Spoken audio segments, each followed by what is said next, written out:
In today's episode of Inside the Mind, we sit down with Ria Karim, the owner and founder of the Junction App. The Junction App is your entertainment hub for all things carnival and entertainment. Keep it locked as we go inside the mind of Ria Karim.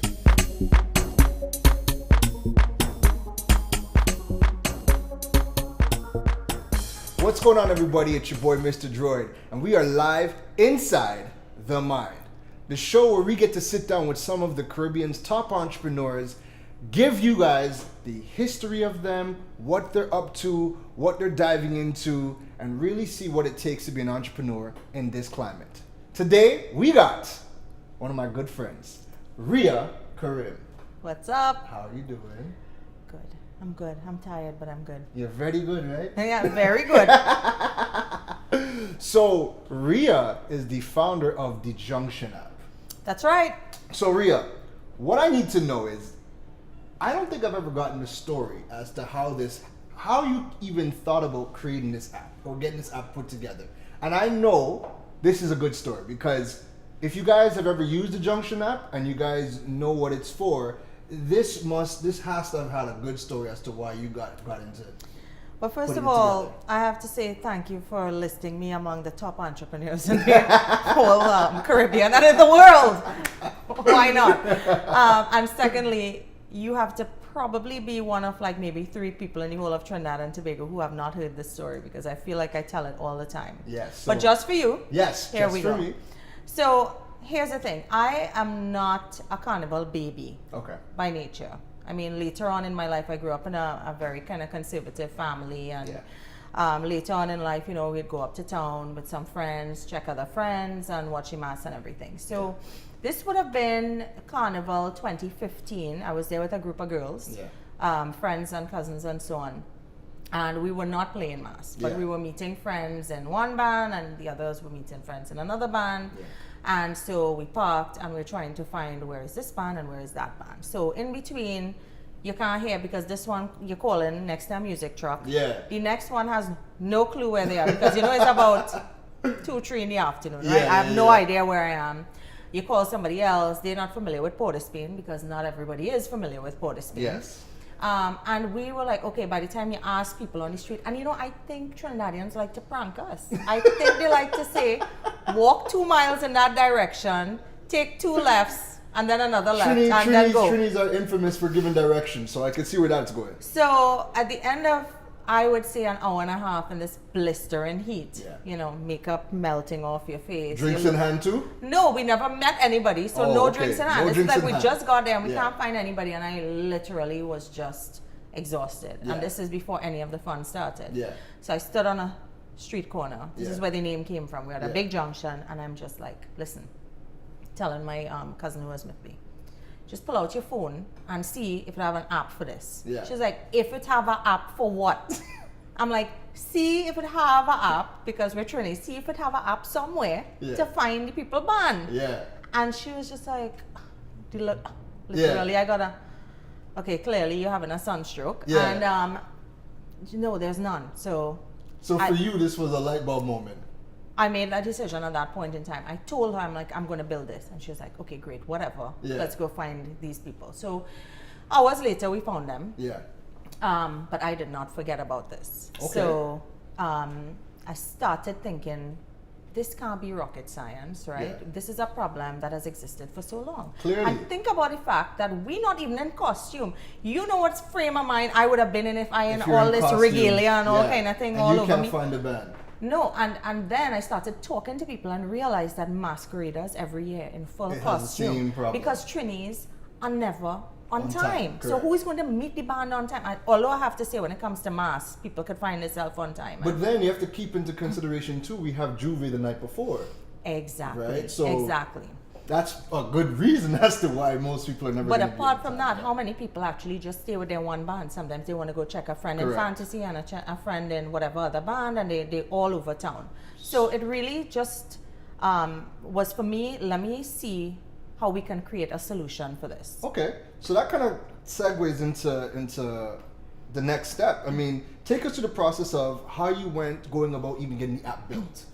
Well, let's start with the fact that I am not a developer. Okay. And I am not what I would consider, or anybody would consider, a tech person. So you came up with the idea, and it was just to figure out what do you need to get this thing put together. Right. Yeah. So I did maybe a little bit of software development in college. I did a Yeah. course, and then when I worked as a consultant in the States, we did some crash courses and so on.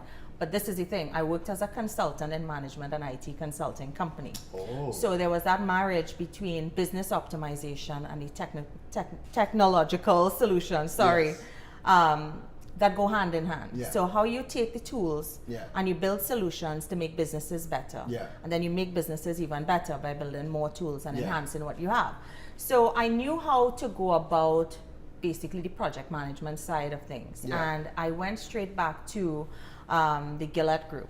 Okay. I had worked for them in the past Yeah. as their group marketing manager, and they are one of the leading and oldest companies in tech in the Caribbean. Okay. And I went to them and I said, look, this is what I want to do. So Yeah. we partnered up and we literally built this thing and rolled it out Yeah. the Friday before Carnival 2016. So what was the time frame? Well, it was between the conversations. I think I started off this conversation later on in the year. Yeah. And by the time we started developing, it took us a couple months to do the business side of things. But by Yeah. the time we went to go live, I didn't even know if we'd be able to make it in time In for time. the Carnival. Yeah. But here's the thing. Here's the funny thing. I went to an event on Carnival Thursday night, and a very, very tall guy stepped on my pinky toe and broke it. Oh. He broke my toe.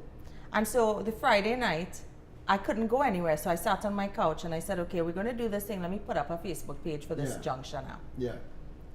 Within, I don't know, 24 hours, I had like 3,000 followers on the page. The word was everywhere. I Yeah. didn't do much besides the bands actually throwing out some social media, and I put out some social media as Yeah. well. And the first year, I think on Carnival Monday, the app had over 45,000 hits. That's amazing. And that is with just 7 bands, not even some of the biggest ones. Yeah. But I wanted to make sure that there was a big distribution of coverage. Yeah. So I had a Juve band in Chagonas, I had a Carnival band in San Fernando, and I had 4 or 5 bands in Port of Spain. Yeah. And that was it. I had no choice. There was no turning back There was after no that. turning back after that. Yeah, exactly. Okay.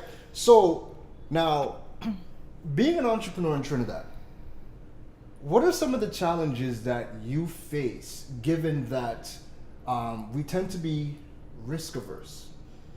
So what are some of the challenges that you face, starting your journey? Well, it's really, really interesting that you said that we tend to be risk averse, Mm-hmm. because that aversity is on so many different levels and layers. Yeah. When it comes to the cultural and the family setting, traditional families, get a job, settle down there, work there for the rest of your life. So, it's something Correct. dynamic like this is Yeah.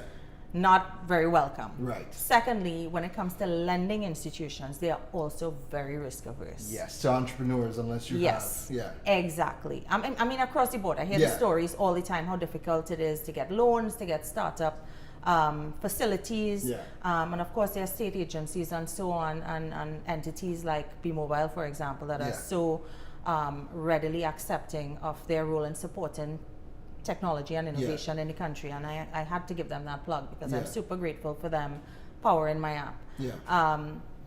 But the risk aversity really is something that is culturally ingrained in us, and you Yes. face it on every level.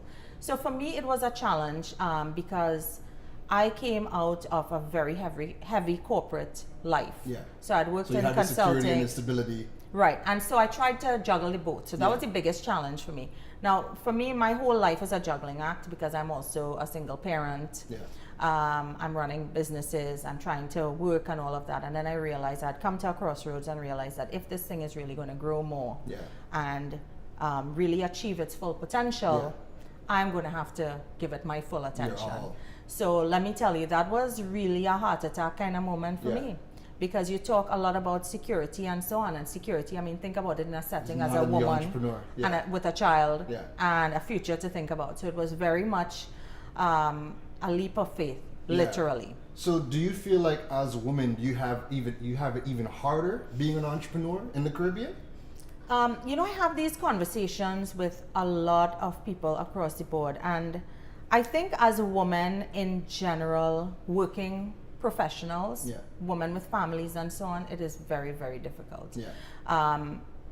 the challenges that we as mothers would face would be different from the challenges that fathers would face. The challenges that we would face in terms of the glass ceiling and our upward mobility. People talk about that all the time, but they don't discount the fact that we have so much more to balance on a home front and on a personal level. So for me, that has been an ongoing challenge. I mean, up to this morning, I was venting to a girlfriend and I'm saying, you know, this is really difficult because right now, you know, I have exams to see about with my son and lessons, and he had wisdom tooth surgery. He's going to kill me for this. But he had wisdom tooth surgery 2 weeks before Carnival. Ooh. So I am just like pulling out my hair. There's just a lot to balance. Yes, exactly. And the balance of life, I find is challenging because I feel like where we fall down a lot even in Trinidad and in the Caribbean is in terms of creating the supporting mechanisms for women and for families to progress in the workplace. It is also a little bit of a challenge when it comes to technology, because it is very male dominated, right? And there is even that stigma and that stereotype on a couple levels. Number one, that if you're in this space, you have to be a real techie person, right? Somebody was saying, they were giving a speech somewhere the other day, and they were saying, you know, when I was coming to meet with them, they were like, well, first of all, is a girl? And secondly, had to be some kind of a nerd. They literally said that. And then I walk into the room and they're like, okay, it's a little bit different, right? But I enjoy that. I really enjoy that whole shattering of a lot of the stereotypes. And I find that once you are able to, and this is my experience, I know people are going to just have different experiences, but for me, I work very, very hard to make sure that I'm prepared for any interaction that I have. So I don't just go into a room, and this is me across the board, I wouldn't go into a room or into a meeting and just try to shoot off the fly and just kind of have things going there. I want to make sure I represent myself, my brand and my business in the best possible way. One of the first things that I learned from a manager at my first job in consulting, and since we're talking about entrepreneurs, you know, this is something I like to tell a lot of young people. She said in every meeting you go to, and she learned this from a CEO, be boardroom relevant. So I'm like, what are you talking about? She's like, you're gonna have to break it down for us. Don't go into a room and sit there and be a fly on the wall the entire time. I mean, of course, context is everything. Timing is everything. But if you are going into a meeting, even if you're at the lowest level with other people, if you have been invited there, your value is recognized there. So show your worth. And in order to speak up and to really represent yourself well, you have to prepare. You have to know what you're talking about. Make an impression. And the next thing I always do, and this is in a class I teach as well for young business students, is always have an elevator pitch ready. Right? If you're in an elevator riding up a couple floors and you have 30 seconds or less maybe to make an impression on Bill Gates or whoever you run into, have something ready that will catch their attention. It isn't going to be like, let me rattle off all the specs of my invention. It's going to be something that you can capture somebody's interest and attention as quick as possible. So yes, there are challenges, especially for women, but I think a lot of it comes down to your ability as a person to really not focus too much on the obstacles, but on the ways that you can prepare yourself to overcome them and to leverage your own strengths in doing that. I agree. That's what I try to do. I agree totally. So do you think that the cultural mindset of the Caribbean people, do you think it makes it harder to play in the tech space as an entrepreneur? Yes, absolutely. I have friends who work in consumer goods and who are entrepreneurs and doing a lot of different things, including services and so on. And I feel like I personally, as a consultant, have worked in all those spaces, and this has been the most challenging for me. Because we're not. I mean, the average person isn't too tech savvy in the Caribbean. I would say so. I think everybody is phone savvy. Would you say that? People like the bells and whistles of the phones? I think the basic aspects. Right, and the basic aspects would be your WhatsApp, your filters, your Instagram, right? How to take the best pictures and those kinds of things. So how is that mindset either, has it affected you? Yes, it's been something that I have had to do quite a bit of convincing, I think. And by convincing, I mean really fine-tuning and tailoring my marketing and promotional messages, right? Getting the word out there that this is not something that is trying to take something from you. Yeah. Right? So I think there's that level of mistrust and suspicion of technology that somebody's trying to get something from you. Yeah. So, for example, my app is free. Yeah. It's free to download. It's free to use. It's free for bands. It's free for event promoters. Right. So I get asked a couple of questions. First of all, people are like, well, what is it going to cost me? And I'm like, I just told you it's free. But, I think there's that level of, suspicion that there's, at some point you're going to hook me with the real... and they're just waiting for it. Right. Yeah. The next thing I get asked all the time is, so how are you really making money off of it? And I'm like, okay, first of all, you just walk into a hardware store and ask the owner, how much money do you make? Yeah. Like, do you just go into any business and say, hello, executive, how do you make money off of your business? Yeah. But, you feel free to ask, which is, very, very cultural. Yeah. And that's fine. But there is that lack of understanding of how startups in the tech space work, which is a lot different from any other business model. Correct. You know that. Yes. So then I kind of try to simplify the explanation, and we don't need to get into that there. But suffice it to say, it's a long haul. Yeah. If you're getting into a tech startup, you have to have the determination, the willpower, and the resources to focus on the big picture. Yeah. You can't just be in it for a quick win. So, what do you think are the top 3 characteristics that an entrepreneur should possess? Oh boy, I would say just based on today, the ability to just tune out all of the white noise. I was just actually reading a newsletter from a social media. Well, I don't like to call her. I had lunch with her the other day, and she was saying, don't call me a social media influencer, because she feels like she's more of a coach. Yeah. And I agree with that, because her whole newsletter this morning was that even if the people closest to you have advice that is negative, it doesn't mean that they're right. Right. So today, for example, my whole morning was a meditation in just being positive and just pushing through, because it gets really, really hard at times. Filtering out the noise. Right. The next thing is be really, really resilient. Right? Because That's an understatement. you are the chief cook and bottle washer. I am the person driving around delivering flyers. Yeah. I am the person sitting at night uploading information into my app and doing all of those things. I'm doing the social media. Yeah. I'm meeting with people. You're doing it all. Until you reach a point where you can actually build out an entity and a team, be prepared to do everything. And the third thing is, always remember this saying, which is so true: the hardest you will ever work in your life is when you work for yourself. Yes. I agree, and I support that message 1,000%. It's true. So, Ria. Yes. Now for the fun part. All right. Let us dive into the Junction app, and I want you to give us a full tour of the application. Okay. You ready for us? I'm ready. All right, let's go. But before we go take a tour of the Junction app, a quick word from our sponsors over at Scotiabank. What's going on, everybody? It's your boy, Mr. Droid, and today I'm checking out the Scotiabank alerts in the application. So, stick around. Enabling Scotiabank alerts allows you to receive notifications about transactional activity on your accounts via push notifications on the Scotiabank mobile app or email. The setup process was very easy. I like the fact that the push notifications from the app, it just makes your life so much easier. Now, the best part is, it's not a premium text that you get charged for, but it uses your data from the app to push the notification to you. All in all, if you are a Scotiabank consumer, set this up as soon as you download the app and allow it to make your life a lot easier. Trust me, you're gonna want to set up the Scotiabank alerts. Okay guys, so here's a tour of the Junction app. You can see my icon there on my home screen. So you select the icon and it takes you to the home page where you can see the 4 main features of the app. We have the band locator, our events page, a new safety feature which we just launched, and of course photos from Lime TT. So here's how this works. You basically use the app to find the events, then you go to the events and you capture your amazing pictures from Lime TT and you see them there. When it's Carnival time, you track your band on the road, and if you run into an emergency, you use that safety feature. So let's look at the band locator feature. First, that's the most heavily utilized during Carnival. And you can see the Juve bands that are on there and the main mass bands. We have bands in North and South Trinidad.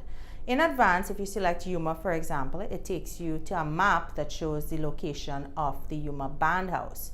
So that's really useful if you don't know Port of Spain too well, and you can zoom in, zoom out, and get directions to that location. That's really useful.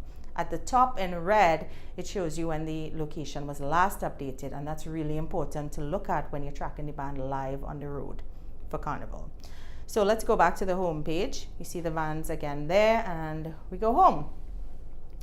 So let's talk a little bit about the events feature. This gives you a listing of events year round, whether you want to party or eat, do something fitness oriented, look for a local market, go shopping.